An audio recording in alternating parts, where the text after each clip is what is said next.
Hello बच्चों, चलिए प्रश्न को पढ़ते हैं। Fe3 plus ion Fe2 plus ion से अधिक स्थायी होता है क्योंकि ABCD 4 विकल्प दिए, सही विकल्प का पता करना है। तो आइए प्रश्न की मुख्य अवधारणा पे बात करते हैं। मुख्य अवधारणा देखिए, अर्धपूरित तथा पूर्णपूरित विन्यास, अर्धपूरित तथा पूर्णपूरित विन्यास स्थायी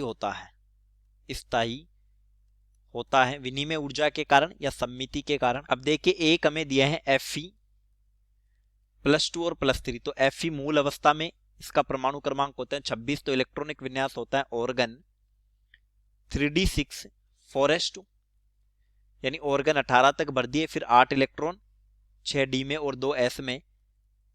Fe+2 का होता है 2 इलेक्ट्रॉन निकल गए, तो ये रह जाएगा 3d6, और Fe+3 का होता है 3d5।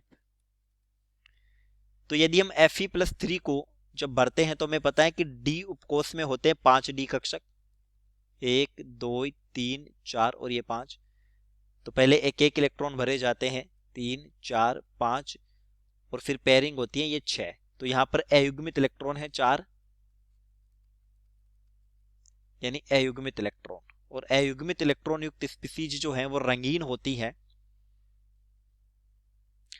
अगर हम 3d5 को देखें तो ये भी हो जाता है 5d कक्षक में एक एक इलेक्ट्रॉन आ जाता है,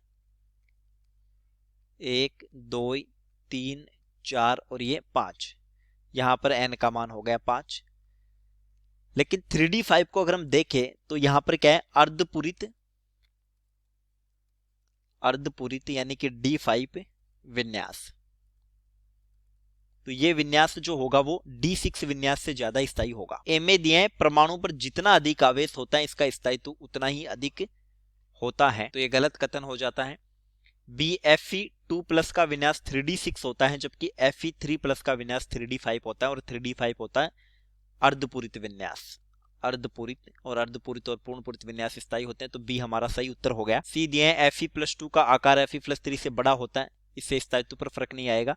Fe+3 आयन रंगहीन होता है, ये रंगीन होता है, युग्मित इलेक्ट्रॉन है, तो ये भी गलत हो जाता है। इस प्रश्न के लिए सही उत्तर हो जाएगा बी, उत्तर बी। चलिए, उम्मीद करता हूं प्रश्न समझ आया होगा। धन्यवाद।